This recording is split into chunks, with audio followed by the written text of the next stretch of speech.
நாங்கள் விசாரிக்க வேண்டும் என்று அவங்க கேட்பதற்கு காரணமே என்னன்னா, குற்றம் நடந்திருக்கிறது என்பதற்கான ஆதாரம் இருக்கிறது. வலுவாக முகாந்திரம் இருக்கிறது. இருக்கு. முகாந்திரம் இருக்கிறது. ஆதாரமே இருக்கிறது. முகாந்திரம் இல்ல, ஆதாரம் இருக்கிறது. They don't say there is ground to suspect. அப்படி இல்ல.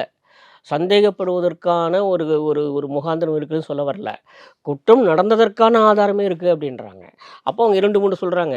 அந்த வாட்ஸ்அப் மெசேஜ் கன்வே பண்ணியிருக்காங்க. அதுக்கப்புறம் எப்படி பணம் வந்து கைமாறி இருக்குது அப்படின்னு சொல்லியிருக்காங்க. யார் யாரெல்லாம் அதனால் பணம் தந்திருக்கிறார்கள், பணம் கொடுத்து தேர்ச்சி பெற்றிருக்கிறார்கள், பணிக்கு சென்றிருக்கிறார்கள், இதெல்லாம் ஏற்கனவே வெளிவந்திருக்கின்றன. இதெல்லாம் என்ஃபோர்ஸ்மெண்ட் டைரக்டரேட்டில் இருந்து சில அதிகாரிகள் சொன்னதாக சில பத்திரிகைகள் வெளியிடுகின்றன. ஆனால் இது எல்லாம் வச்சு பார்க்கிற போது ஒன்று மட்டும் தெளிவாக தெரிகிறது.